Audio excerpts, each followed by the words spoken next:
کور لگائے، سنگ اور کور. تو یہ اس طرح ایک مذہب اب ایک متشدد بھی ہو رہا ہے. اور اس کے بعد پھر انہوں نے کہا کہ اپنا ایک گردوارہ بنائیں گے، ایک عبادت گاہ بنائیں گے، اور گردوارے کے بیچ میں گرنتھ صاحب کو رکھیں گے. وہ گرنتھ کیا ہے؟ اس میں کلام ہے مختلف مذاہب کا اور گرو نانک کا، اور یہ کوئی آسمانی کتاب تو ہے نہیں وہ. اچھا، اس کو پھر یہ لوگ جاتے ہیں اور گرنتھ صاحب کو سجدہ کرتے ہیں. بت پرستی تو انہوں نے چھوڑ دی، لیکن اب کتاب کو سجدہ کرتے ہیں. اچھا دیکھیے، مسلمانوں کے ہاں ہوتا یہ تھا کہ مسلمان اب قرآن پڑھتے کم تھے لیکن تلاوت بہت کرتے، اور وہ کہتے تھے ختم کرو، یہ ختم ہو گیا نا پھر دوبارہ شروع کرو، پھر ختم کرو. ختم کا سلسلہ شروع ہو گیا. سکھوں نے کہا کہ اب ہم بھی ختم کا سلسلہ شروع کرتے ہیں. تو ان کے ہاں ہوتا یہ ہے، گردوارے کے اندر ایک آدمی وہ بیٹھا ہوتا ہے اور پڑھتا رہتا ہے، اور گرنتھ وہ پڑھتا رہتا ہے. اور جب وہ ختم کرتا ہے جہاں سے، تو اب اس کو اگر جانا ہے، یعنی کھانے کے لیے یا ضرورت کی حاجت کے لیے جانا ہے، تو دوسرا آدمی اسی جملے سے شروع کر دیتا ہے، اور وہ اس کا چارج لے لیتا ہے. اس کے بعد وہ پھر دوسرا آ جاتا ہے، پھر تیسرا آ جاتا ہے، چوتھا آ جاتا ہے. مسلمان کہتے تھے کہ خانہ کعبہ کا طواف 24 گھنٹے جاری رہتا ہے، دن اور رات میں، سوائے نمازوں کے اوقات میں. انہوں نے کہا کہ ہم گرنتھ صاحب بھی 24 گھنٹے اس کی جو ہے وہ تلاوت کریں گے. تو اس طرح پھر یہ سکھوں نے اور مراٹھوں نے حملے شروع کر دیے، اور مغلیہ سلطنت 12ویں صدی ہجری میں بہت کمزور ہو گئی. یہاں تک کہ پھر شاہ ولی اللہ صاحب نے لکھا تو نادر شاہ وہاں سے آیا، آ کر انہوں نے مراٹھوں اور سکھوں کو مارا نادر شاہ نے، اور دہلی میں قتل عام کیا اس نے، اور وہاں سے دولت وغیرہ لوٹ کر لے گئے. اب دیکھیے دوسری چیز جو ہو رہی ہے یہاں پر، انگریز کلکتہ اور مغربی ساحل سے بنگال کی طرف آ رہے ہیں. اور یہاں ہوتی یہ ہے کہ 1170 ہجری میں، یہ 12ویں صدی ہجری ہے، اور ہم بات کر رہے ہیں 1757 کی، 1757 عیسوی. اب وہاں جنگ پلاسی ہوتی ہے، اور اس میں انگریز سراج الدولہ کو شکست دیتے ہیں، اور اڑیسہ، بہار اور بنگال پر انگریزوں کی حکومت قائم ہو جاتی ہے. اب دیکھیے انگریز جو ہیں 3-4 طرف سے بڑھ رہے ہیں. ایک تو بامبے کی طرف سے ویسٹرن سائڈ سے بڑھ رہے ہیں، ایک کلکتہ کی طرف سے، ساؤتھ میں مدراس اور پانڈیچیری اور یہاں کے علاقوں سے بھی آگے بڑھ رہے ہیں.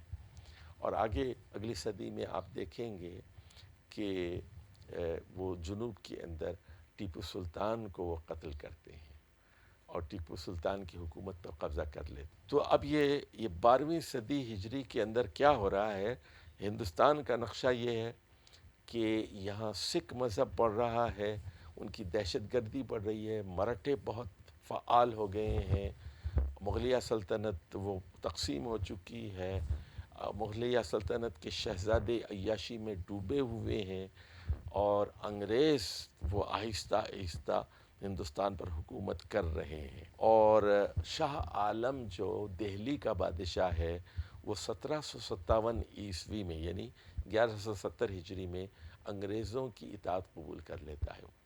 اگرچہ کہ وہ بادشاہ وہاں رہتا ہے دہلی کے اندر، لیکن وہ ان کی بالادستی اور بڑائی کو تسلیم کر لیتا ہے. تو یہ ہے دیکھیے 12ویں صدی ہجری کا ایک زمانہ. اب میں تھوڑی سی بات کرنا چاہتا ہوں، یہ تو ہندوستان کی حالت زار ہو گئی نا، اور میں نے بتا دیا کہ وہاں عثمانی خلافت تو ہے، اور وہ موروثی حکومت چل رہی ہے، اور وہاں سلیمان ثانی کے بعد مصطفیٰ ثانی اور احمد ثالث اور محمود اول اور محمود ثانی، مصطفیٰ ثالث اور عبدالحمید اول وغیرہ یہ حکمران ہیں. اب دیکھیے مغرب میں کیا ہو رہا ہے 12ویں صدی ہجری. 1113 ہجری میں ییل یونیورسٹی قائم ہوتی ہے. ہارورڈ قائم ہو چکی ہے پہلے ہی. 1114 میں وہ لوگ اسٹیم انجن ایجاد کرتے ہیں 1114 ہجری میں۔ اب دیکھیے 1153 میں پینسلوینیا یونیورسٹی کا قیام عمل میں آتا ہے۔ پینسلوینیا 1153 میں نیو جرسی کے اندر پرنسٹن یونیورسٹی قائم ہوتی ہے، یعنی یہ 1740 کی بات کر رہے ہیں، 1740 عیسوی، 1153 ہجری کی ہم بات کر رہے ہیں۔ اچھا دیکھیے روڈ آئلینڈ، اگر آپ امریکہ کو جانتے ہیں، مشرقی امریکہ کو، تو یہ کنیکٹیکٹ اور روڈ آئلینڈ اور میساچیوسیٹس، یہ 6 ریاستیں ہیں جن کو نیو انگلینڈ اسٹیٹس کہتے ہیں۔ نیو انگلینڈ یہ بالکل مشرق میں ہے، یہ شمال کے نیو یارک کے اوپر کا جو علاقہ ہے، یہاں پر بڑی بڑی یونیورسٹیاں قائم ہوتی ہیں۔ یہ 12ویں صدی ہجری کی بات ہے۔ دیکھیے 1167 ہجری میں کولمبیا یونیورسٹی نیو یارک میں قائم ہوتی ہے، اور 1168 میں وہاں ایک بہت بڑا فلسفی پیدا ہوتا ہے پولیٹیکل، اور وہ ہے مونٹیسیکو۔ اچھا اب اس کے بعد 1171 میں نیورولوجی میں ایک بہت بڑی تحقیق ہوتی کہ اعصابی نظام کہ دماغ کا ہاتھ سے کیا تعلق ہے، پاؤں سے کیا ہے، اور یہ رگوں کا کیا نظام ہے، اس پر بڑی تحقیق ہوتی ہے، اوپر سے نیچے تک کیا رابطہ ہو رہا ہے۔ اچھا اب انگریزوں کی حکومت یہاں امریکہ کے مشرقی ساحل کے اوپر ہے۔ انگریزوں کی حکومت 1177 میں ہوتا یہ ہے کہ وہ دریائے مسیسیپی تک پہنچ جاتے ہیں۔ اگر آپ امریکہ کے نقشے کو دیکھتے ہیں نا، تو کینیڈا سے دریائے مسیسیپی چل رہا ہے نیچے سمندر میں، میکسیکو کے پاس تک جاتا ہے، یعنی امریکہ کو ایسے 2 حصوں میں تقسیم کرتا ہے دریائے مسیسیپی، بہت لمبا دریا ہے۔ تو اب پورے ایسٹ میں بڑی انگریزوں کی حکومت قائم ہو جاتی ہے۔ اچھا 1178 میں 12ویں صدی کا آخری حصہ ہے، روڈ آئلینڈ میں براؤن یونیورسٹی قائم ہوتی ہے۔ اب آپ دیکھ رہے ہیں ہارورڈ کے بعد جو ہے ییل یونیورسٹی آ گئی، پینسلوینیا آ گئی، پرنسٹن آ گئی، ریڈ ووڈ آ گئی، کولمبیا یونیورسٹی آ گئی، اب براؤن یونیورسٹی آ گئی۔ یونیورسٹی انگریز جو ہیں، دیکھیے اب انگریزوں کی 2 حیثیتیں ہیں، ایک وہ انگریز ہیں جو برطانیہ میں ہیں، ایک وہ انگریز ہیں جو امریکہ پہنچ گئے ہیں، یعنی انگریز ہیں اور یہ بھی پروٹسٹنٹ ہیں، وہ بھی پروٹسٹنٹ ہیں۔ لیکن بعد میں پھر ہوتا یہ ہے کہ وہ لوگ کہتے ہیں ہم آزادی چاہتے ہیں، بالآخر وہ امریکہ کے انگریز برطانیہ سے آزاد ہو جاتے ہیں۔ لیکن یہ اب ان امریکہ اور برطانیہ کے درمیان رابطہ برابر ہے، جہاز آ رہے ہیں جا رہے ہیں، سمندروں پر ان کی حکمرانی ہے، اسٹیم انجن جو ہے وہ ایجاد ہو چکا ہے۔ اور اس زمانے میں دیکھیے 2 بڑے اور لوگ پیدا ہوئے ہیں، روسو اور والٹیر، فرانس کے اندر، اور فرانس کی بیداری میں ان دونوں کا بڑا ہاتھ سمجھا جاتا ہے۔ اور اب ایک اور بات ذرا سمجھ لیجئے، اس صدی میں ایک بہت بڑی یونیورسٹی قائم ہوتی ہے، یونیورسٹیاں تو بڑی قائم ہوتی ہیں، ایک بہت بڑی لائبریری قائم ہوتی ہے، اور فرینکلن پبلک لائبریری۔ اچھا ایک اور بات جو بعد میں بتاؤں گا میں آپ کو آگے چل کر، ہو یہ رہا تھا کہ یہ جو 6-7 قومیں تھیں، کون سی؟ برطانیہ، ہالینڈ، فرینچ، اور اس کے بعد اسپینش، پورچوگیز اور اٹیلین، یہ قومیں جو تھیں، حالانکہ ان کی زبانیں مختلف تھیں، لیکن یہ کر یہ رہے تھے کوئی نئی تحقیق ہوتی 6 زبانوں میں فوراً اس کا ترجمہ ہو جاتا۔ اچھا اب دیکھیے علم، کوئی بھی تحقیق ہوتی، کیمسٹری میں ہوتی، فزکس میں ہوتی، بیالوجی میں ہوتی، فوراً یا طب کے میدان میں ہوتی، میڈیکل سائنس میں ہوتی، انجینئرنگ میں ہوتی، ظاہر ہے انجینئرنگ کی بنیاد تو فزکس پر ہے، تو یہ فوراً کئی زبانوں میں اس کے تراجم ہو جاتے۔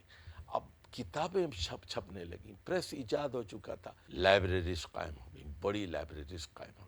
اب یہ مغرب جو ہے وہ یہ 12ویں صدی کا مغرب ہے۔ اب ذرا ہم دیکھتے ہیں کہ اس صدی میں مسلمانوں کے اندر کیا ہو رہا ہے۔ ترکی عثمانیوں کی حکومت تو ہے، اور ادھر مغل انتشار کا شکار ہے، لیکن علمی طور پر سائنس کے میدان میں، ٹیکنالوجی کے میدان میں یہ بالکل زیرو ہیں۔ یہی وجہ ہے کہ انگریز ہندوستان پر اب پوری 3 طرف سے آ رہا ہے۔ وہ ایک ویسٹ کے بارڈر سے، ایک ساؤتھ سے آ رہا ہے، ادھر کلکتہ اور بنگال کی طرف سے آ رہا ہے، بنگلہ دیش کی طرف سے آ رہا ہے، اور دہلی تک پہنچ چکا ہے انگریز۔ اس زمانے میں مسلمانوں کے درمیان یعنی کئی علماء تو پیدا ہوئے، لیکن 3 شخصیات بہت بڑی اہم ہیں۔ ایک تو حضرت شاہ ولی اللہ صاحب محدث دہلوی کی شخصیت ہے، ان کے بارے میں ہم پھر تفصیل سے گفتگو کریں گے بعد میں۔ دوسری شخصیت ہے امیر صنعانی کی یمن میں، اور امیر صنعانی نے ایسی فقہ یعنی فقہ الحدیث مرتب کی جس میں تمام مذاہب کا لحاظ کرتے ہوئے یہ بتایا گیا کہ اس میں راجح مسلک کون سا ہے، اور حدیث سے قریب راجح مسلک کون سا ہے، اور حدیث سے قریب ترین اور قرآن مجید سے قریب ترین مسلک کیا ہے۔ یعنی یہ ایک رائے ہے، یہ ایک رائے ہے، یہ ایک رائے ہے، 4 رائے ہیں، 5 ہے، 6 آراء ہیں، اس میں زیادہ بہتر رائے کون سی ہے؟ تو سبل السلام ان کی مشہور کتاب ہے امیر صنعانی۔ صنعاء یہ یمن کا کیپٹل ہے، آپ جانتے ہیں، تو یہ امیر صنعانی کے نام سے مشہور ہے۔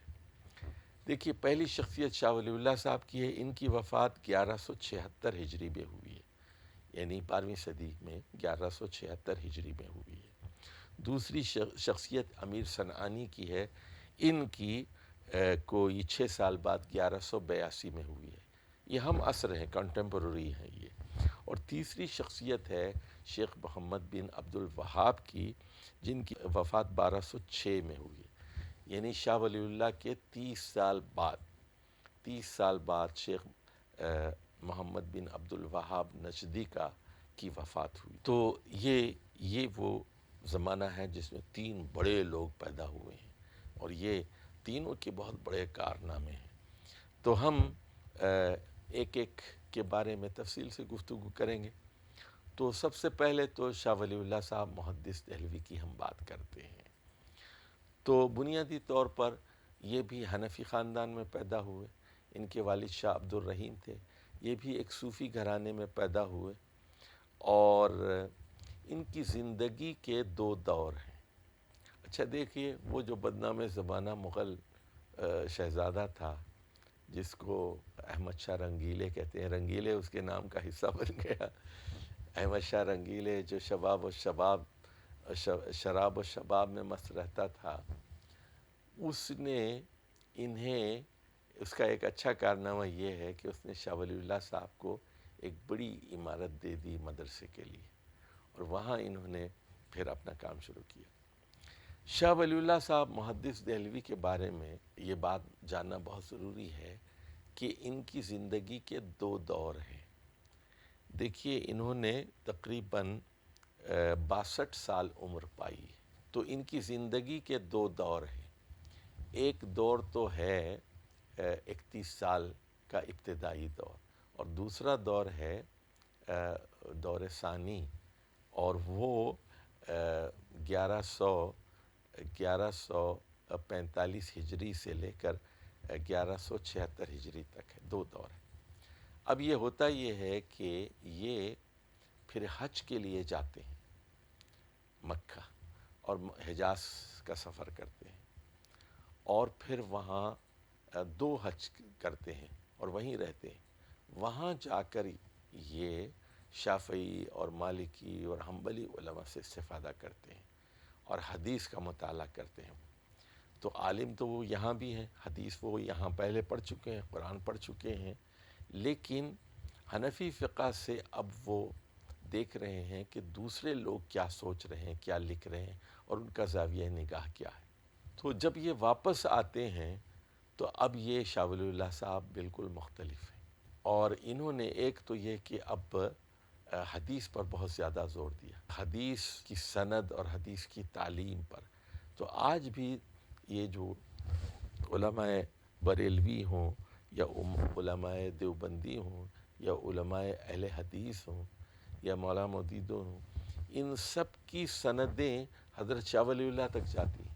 یعنی ہندوستان میں علم حدیث، چاہے وہ بخاری کی سند ہو، مسلم کی ہو، ترمذی کی ہو، یہ جو حدیث کے سلاسل آپ کو نظر آتے ہیں، سلسلہ، یہ حضرت شاہ ولی اللہ صاحب محدث دہلوی تک پہنچتا ہے. دوسرا بڑا کام یہ ہے ان کا کہ اب یہ 100% حنفی نہیں تھے. اب انہوں نے حنفیت سے ہٹ کر فتوے دینے شروع کر دیے. انہوں نے موطا امام مالک کی شرح لکھی، ایک فارسی زبان میں لکھی، ایک عربی زبان میں شرح لکھی. اس پر جو تحقیق ہوئی ہے اس میں انہوں نے بتایا کہ اس مسئلے میں حنفی مذہب ٹھیک ہے، اس میں شافعی ٹھیک ہے، اس میں مالکی ٹھیک ہے، اس میں حنبلی ٹھیک ہے.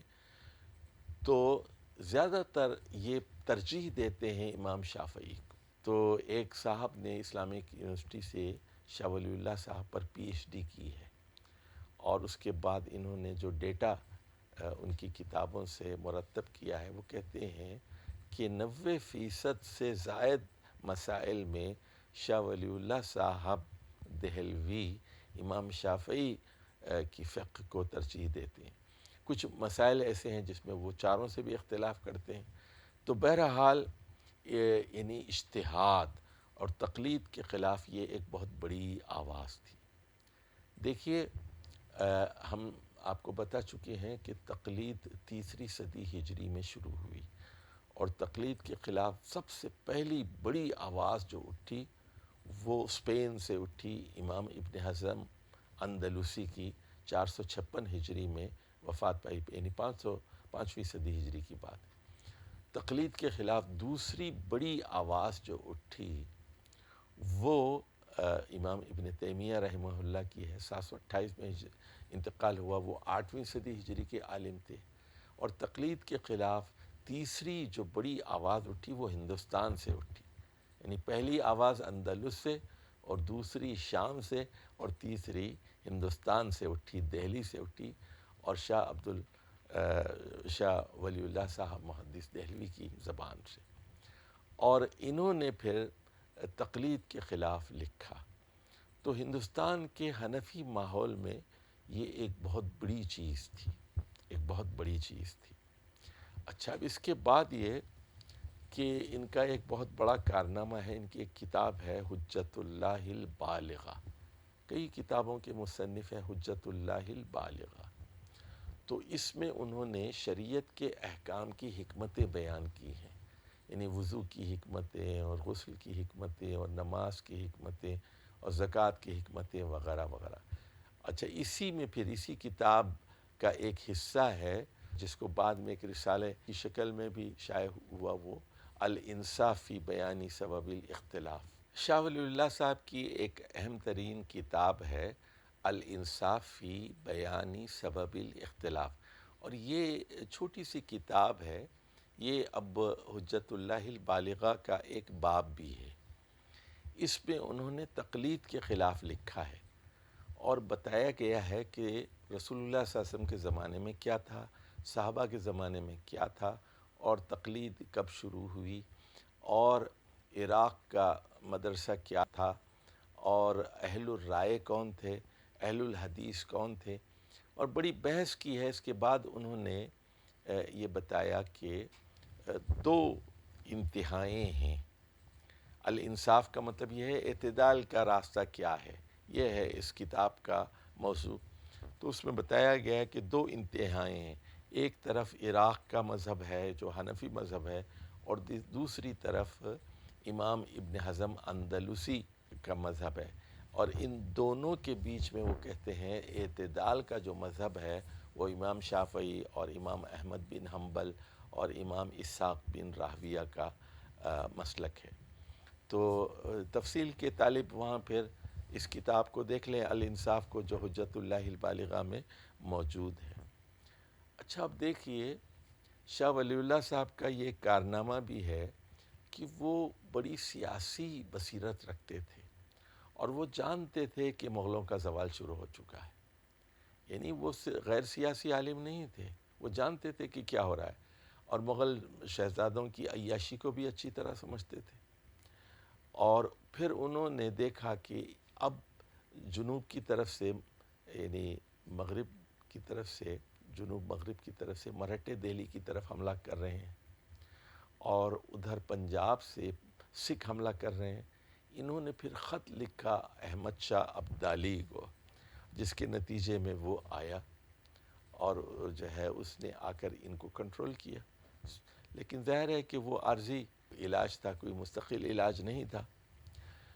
شاہ ولی اللہ صاحب کے 4 بیٹے تھے اور چاروں نے نام کمایا، اور چاروں نے قرآن مجید کا ترجمہ کیا اور تفسیر لکھی. تو سب سے بڑے بیٹے تھے شاہ عبد الغنی، اور ان کا انتقال 1203 میں ہوا، یعنی 13ویں صدی کی بالکل ابتدا میں. یہ 12ویں صدی ہی کے عالم ہیں شاہ عبد الغنی، اور ان کے ہی بیٹے ہیں شاہ اسماعیل شہید. دوسرے ہیں شاہ رفیع الدین صاحب، ان کا ترجمہ بہت مشہور ہوا، اور یہ اردو زبان میں پہلی مرتبہ قرآن مجید کا ترجمہ یہاں آ گیا. اور ان کے تیسرے بیٹے تھے وہ شاہ عبد العزیز، جو دہلی کے مفتی تھے، اور جامع مسجد دہلی 1239 میں، یعنی 13ویں صدی ہجری میں ان کی وفات ہوئی عبد العزیز کی. اور سب سے آخر میں شاہ عبد القادر صاحب کا. تو یہ 4 بیٹے تھے. ان چاروں کی وفات 13ویں صدی ہجری میں ہوئی ہے، لیکن خود شاہ صاحب کا زمانہ وہ 12ویں صدی کا ہے. 1176 میں ہجری میں ان کا انتقال ہوا ہے، اور ان کے بڑے بیٹے کا 1203 میں، اور اس کے بعد پھر 1233 اور 1239 اور 1243 میں ان کے بقیہ بیٹوں کی وفات ہوئی ہے. تو یہ ہے جناب شاہ ولی اللہ صاحب محدث دہلوی کا کارنامہ. اچھا، لیکن سیاسی بصیرت بھی ان کے پاس تھی، اجتہاد بھی انہوں نے بہت کیا، لیکن جہاد کی سعادت پھر ان کے پوتے شاہ اسماعیل شہید صاحب کے حصے میں آئی. خود یعنی شاہ ولی اللہ صاحب نے کوئی جہاد میں حصہ نہیں لیا. اچھا، اب آ جائیے جہاں تک تصوف کا تعلق ہے، انہوں نے وہی روش اختیار کی مجدد الفسانی نے اختیار کی تھی. یعنی شیخ محی الدین ابن عربی کے بارے میں حسن ظن رکھنا اور کہنا کہ وہ بڑے آدمی تھے، لیکن شاہ ولی اللہ صاحب کے ہاں ایسی کوئی تنقید نہیں ملتی کھل کر، جس طرح مجدد الفسانی نے ابن عربی پر کھل کر تنقید کی تھی ان سے حسن ظن رکھتے ہوئے. ایسی کھلی تنقید انہوں نے نہیں کی، بلکہ وہی تعویل کی ایک کیفیت ہے سالک کی کہ وہ یہ سمجھتا ہے میرا وجود نہیں ہے، کل عدم ہے. جس طرح سورج کے نکلنے پر چاند تارے وہ معدوم ہو جاتے ہیں، بالکل اسی طرح.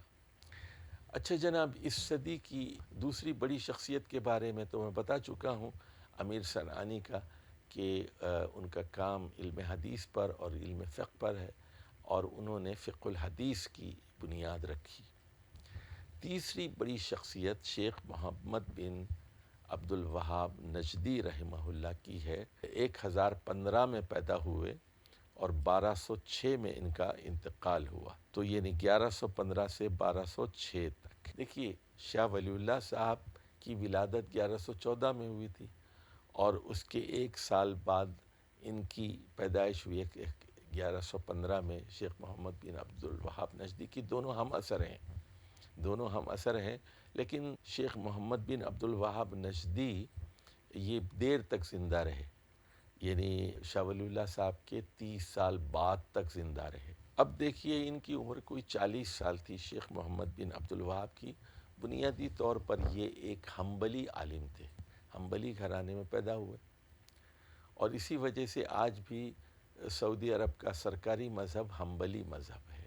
تو جب 40 سال کی عمر ہوئی تو انہوں نے 1158 ہجری میں امیر محمد بن سعود کے ہاتھ پر بیعت کی.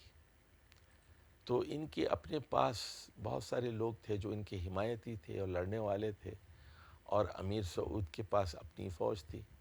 تو دونوں کے درمیان ایک معاہدہ ہوا، امیر محمد بن سعود اور شیخ محمد بن عبد الوہاب نجدی کے درمیان. معاہدہ یہ تھا کہ آپ توحید کے سلسلے میں میرا جو پروگرام ہے اس پر عمل درآمد کیجیے، اور میں آپ کے ہاتھ پر بیعت کرتا ہوں، آپ کو امیر تسلیم کرتا ہوں، اور ہم سب مل کر جہاد کریں گے.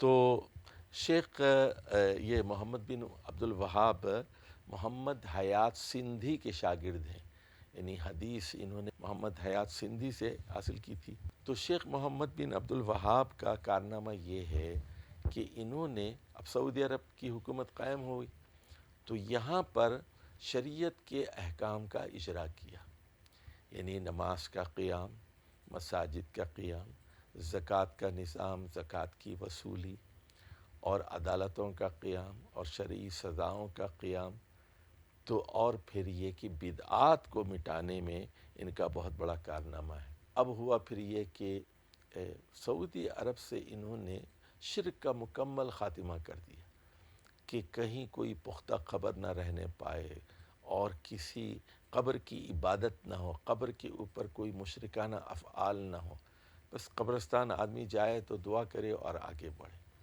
تو سنت کو انہوں نے زندہ کیا، توحید کی دعوت دی اور بدعات کا خاتمہ کیا، اور ان کی مشہور کتاب ہے کتاب التوحید، جس کا کئی زبانوں میں، دنیا کی 200 سے زیادہ زبانوں میں اس کا ترجمہ ہوا، کتاب التوحید کا، بڑی عظیم کتاب انہوں نے لکھی۔ تو دیکھیے یقیناً جس طرح شاہ ولی اللہ صاحب اس صدی کے مجدد ہیں، اس میں کوئی شک نہیں ہونا چاہیے کہ شیخ محمد بن عبد الوہاب بھی اس صدی کے مجدد ہیں۔ اس کے اثرات، یعنی اگرچہ کہ ان کا انتقال 1206 میں ہوا ہے اور آج ہم 1446 میں ہیں، یعنی ان کی وفات کے 240 سال گزر چکے ہیں، 250 سال کا زمانہ گزر چکا ہے، لیکن آج بھی اس کے اثرات موجود ہیں۔ یعنی سعودی عرب کے اندر آج بھی آپ کو، حالانکہ آپ کو جو خیر نظر آتا ہے، حالانکہ سعودی عرب بہت تیزی کے ساتھ امریکہ کی غلامی اور مغرب کی غلامی میں جا رہا ہے، یہ محمد بن سلمان کی قیادت میں، اس کے باوجود جو بھی خیر دیکھتے ہیں، آج وہاں نماز ہے۔ محمد بن عبد الوہاب نجدی کی وجہ سے آج وہاں آپ کو پردہ نظر آتا ہے، آپ کو خواتین کے اندر، جو اب کم ہوتا جا رہا ہے، تو وہ بھی انہی کا کارنامہ ہے۔ اسی طرح آج آپ کو سعودی عرب کے اندر کوئی تعویذ نظر نہیں آتی، کوئی بدعت نظر نہیں آتی، کوئی شرکیہ چیزیں نظر نہیں آتی، تو یہ سارا کارنامہ اسی مجدد کا ہے۔ تو یہ اللہ تعالیٰ جب بڑی شخصیات کو پیدا کرتا ہے تو اس کے اثرات نہ صرف اس صدی میں، اس زمانے میں ہوتے ہیں، بلکہ اس کے اثرات اگلی صدیوں پر بھی مرتب ہوتے ہیں۔ تو امر بالمعروف، نیکی کا حکم دینا، برائیوں سے روکنا، وہ سارے کام ہیں نجد کی سرزمین سے شروع ہوئے اور وہ حجاز کی طرف بڑھے۔ اس کے بعد پھر ہوا یہ کہ انگریزوں نے جب دیکھا یہ ایک بڑی قوت ابھر رہی ہے، تو انہوں نے مسلمانوں میں پھوٹ ڈالنے کے لیے ترکوں میں اور عربوں میں اختلافات پیدا کیے اور یہ کہا کہ یہ ایک نیا دین ہے۔ ہندوستان میں بھی پھر یہی ہوا، ہندوستان میں بھی شیخ محمد بن عبد الوہاب کی بڑی مخالفت ہوئی، اور بالخصوص اس مخالفت میں یعنی جو قبر پرست اہل تشیع تھے وہ سب سے زیادہ پیش تھے، اور وہ مسلمان سنی جو قبر پرست تھے اور قبر پرستی کو اپنا دین سمجھنے لگے تھے، تو ان لوگوں کے اوپر ایک قیامت برپا ہو گئی کہ قبروں کو مسمار کیا جا رہا ہے، مزارات کو مسمار کیا جا رہا ہے، ان کے خلاف بہت بڑا پروپیگنڈا کیا گیا۔ چلیے جی، تو اب جو کچھ میں نے کہا یہ 12ویں صدی ہجری ہے، اور اس میں 3 بڑی شخصیات پیدا ہوئی ہیں۔ ایک شاہ ولی اللہ صاحب محدث دہلوی کی ہے، 1176 میں انتقال کیا۔ دوسری بڑی شخصیت امیر صنعانی کی ہے، جن کا انتقال 1182 میں ہوا، اور تیسری بڑی شخصیت شیخ محمد بن عبد الوہاب نجدی کی ہے، 1206 ہجری میں ان کا انتقال ہوا ہے۔ اور میں نے سیاسی طور پر یہ بات بتائی کہ عثمانی سلطنت اپنی جگہ موجود تھی، لیکن ہندوستان میں زوال شروع ہو چکا تھا، اور انگریز جنگ پلاسی میں سراج الدولہ کو شکست دیتے ہیں۔ بہار، اڑیسہ اور بنگال پر انگریزوں کی حکومت قائم ہو جاتی ہے۔ یہ ہے جناب 12ویں صدی ہجری کا زمانہ۔ اور دوسری طرف امریکہ میں بہت بڑی بڑی یونیورسٹیاں قائم ہوتی ہیں، اور فرانس میں روسو اور والٹیر اور لینے اور ہیوم جیسے مفکرین پیدا ہوتے ہیں، اور فرینکلن پبلک لائبریری قائم ہوتی ہے. تو اب مغرب کے ہاں علم اور خصوصاً سائنسی اور ٹیکنالوجیکل علوم کا غلبہ ہے، اور اب ہم دیکھیں گے کہ اگلی 2-3 صدیوں میں مغرب پوری طرح عالم اسلام پر حاوی ہو جاتا ہے. والسلام علیکم ورحمۃ اللہ وبرکاتہ.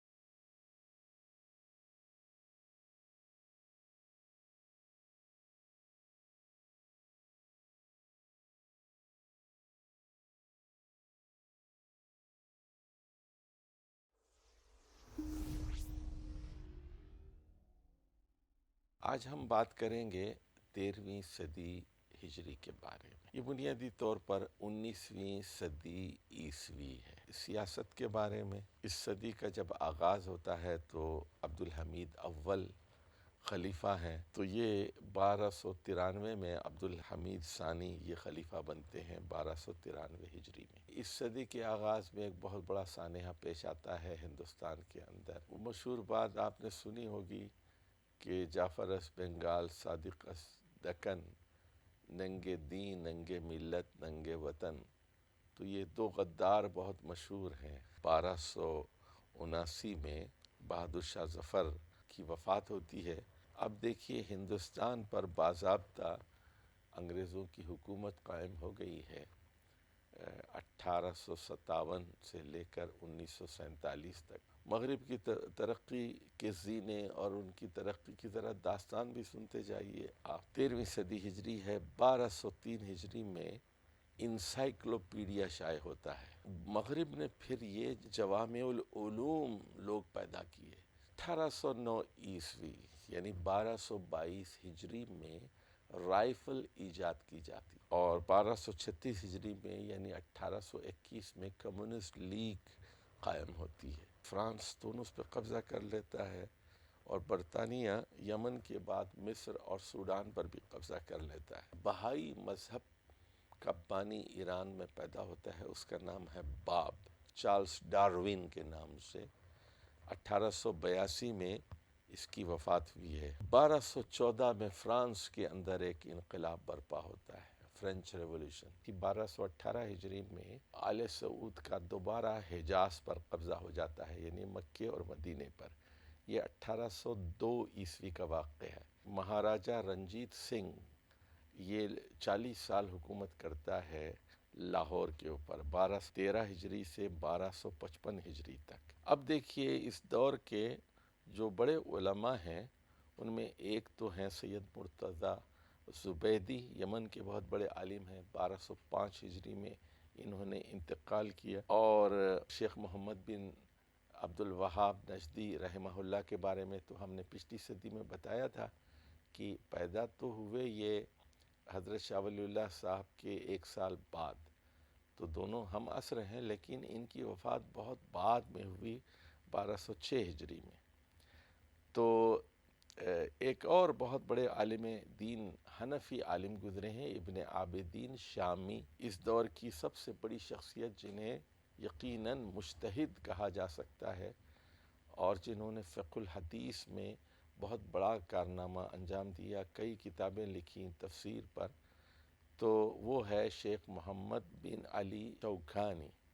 شوکان یمن میں ایک جگہ ہے شوکان، یہ وہاں کے رہنے والے تھے. 1866 عیسوی میں دارالعلوم دیوبند کا قیام عمل میں آیا. بڑی اہم شخصیت پیدا ہوئی، اور وہ تھی سر سید احمد خان کی. سر سید احمد خان مسلمانوں کے بڑے ہمدرد تھے، لیکن ان کے 2-3 مسائل تھے.